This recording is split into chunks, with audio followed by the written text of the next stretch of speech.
Some people say no relationship is a waste of time. You can learn what you want or what you don't want. So there's always something you're gaining from it. And to that, I say, you got me messed up. I ain't feeling it. No way, no how. You are tripping as far as I'm concerned. Here is why. Listen, you better believe there is a such thing as wasted time. All right? And when we start to believe that there is no such thing as wasted time in relationships and dating, then we start to waste our time. We don't start to value it and claim it in a way that allows us to not be robbed of it by someone who doesn't deserve to be in our lives. And more specifically, you as the woman, allowing some man to linger on longer than he should. But there's a point that once you cross, you are now wasting time. So to put it in perspective, if for example, and I'm just giving a random example, if within the first 2 months, you learn that he's very disrespectful in how he talks to you, all right? And he's unwilling to change that disrespectful way of talking to you. Well, you learned that in 2 months. If you now stay with him for 2 years, you didn't learn anything new after the 2 months. There's no benefit of the extra time you gave this man who was unwilling to change his ways. This is now wasted time. Now listen, I do not say this to make you feel bad. I don't want anyone to beat themselves up if they stayed longer or allowed a man to remain longer than he should. But I want you to acknowledge it for what it is so that you don't continue to make the same mistake. But also, this is why I want you to embrace giving him a deadline in dating. Because we have to be careful with how we allow situations to linger on and understand the ramifications of what happens when it does go longer than it should. So let me lay out the reasons why you need to give him a deadline in dating. The first one, and this might surprise you, but hear me out.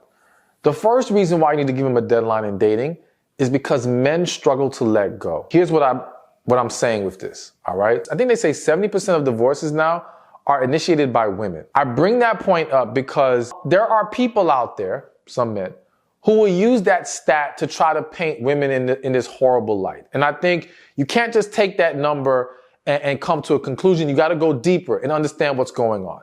And one of the things that I have found is that the reason why the initiation rate is so high on the woman's side is because a lot of men, even when the relationship is toxic, even if he's cheating on her, even if he's abusive, it could be the most horrible relationship, they still won't let her go. They still won't walk away.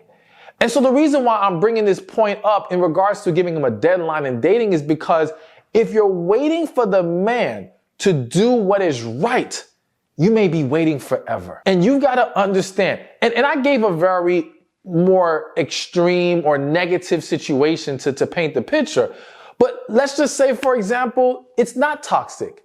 It's a nice relationship, but it's not the right relationship. Well, do you think he's going to let go? I can't tell you how many times I've seen couples where the man genuinely thinks there's nothing wrong here, but the woman knows or feels the void, feels like it's just not there. She's not truly in love. And so now maybe she has made some attempts to walk away and he fights it and she feels guilty, so she continues on with him. Either way, whether it's good, whether it's bad, the point is men struggle to let go. And so now you cannot wait for him to pull the trigger. You cannot wait for him to decide when this has gone on too far.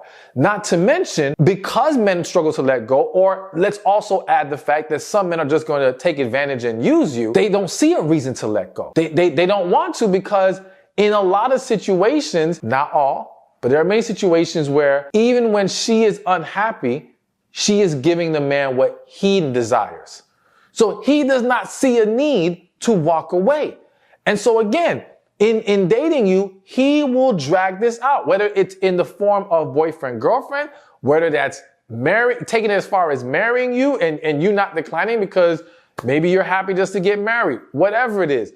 There's so many things we can talk about here. But the point is, he may not ever do it. And so you have to take that responsibility of recognizing, okay, what's my cutoff point for when I realize this is either not the right relationship? And I would argue that, listen, for a lot of you ladies, you know it pretty fast when it's not the right relationship. Your intuition, it speaks to you. Maybe God is speaking to you, both. And something is telling you from the jump. But again, too many women try to rationalize past that. The sooner you embrace it, the better.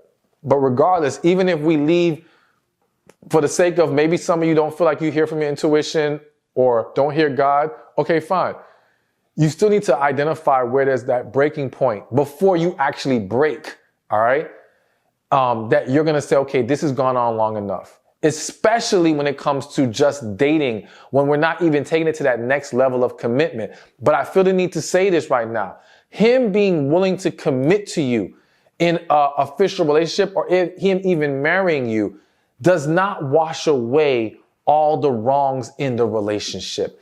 It doesn't automatically make things better. So if the relationship is still toxic, if there's still all these problems, you can't say, well, now he's willing to commit, so maybe things will get better. No, they should have got better before y'all entered into the official commitment. And if we cannot properly address and resolve them in advance of that, we should not continue.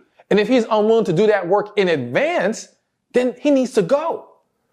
So to get back to the point, and so we can move along on this list, and let me add one more thing, because even with marriage, I have tons of stories. I won't go into them right now, but I have tons of stories of men who married the woman even though they were not in love with the woman. Married out of obligation. Some married because the woman essentially proposed and he didn't know how to say no.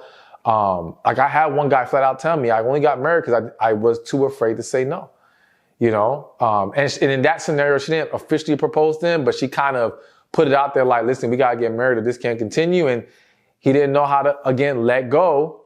So he moves along, but he was unhappy and it was unfulfilling. And then eventually there was a divorce, you know, and to go back to that earlier point about 70% of women, what happens is, though a lot of women struggle to let go as well, especially the longer things drag on, the more of an investment she's made, I would argue that there is a greater chance of her reaching a breaking point to where she simply can't take it anymore. Not that this doesn't happen with men, but I see it happen quicker with women. And quicker could be for her, it took her 10 years, and for him, it would have took him 20 years. It's still quicker, all right? But let's keep moving along on this list. Hey, thank you for watching this video. Be sure to check this one out right here, and I'll see you there. Let's get to it. The first thing not to do is give him money or gifts. Now, here's the thing. When I say not to do it, I want to make this very clear. And this is going to apply to all the three